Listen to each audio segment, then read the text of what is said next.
Mom and Dad told me today was their anniversary. It was raining, but they said it made the day even more special.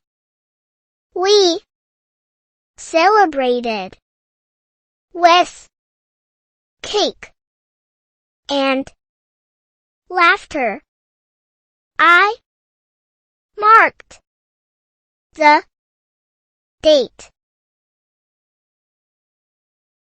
with a heart on the calendar to remember it for next year.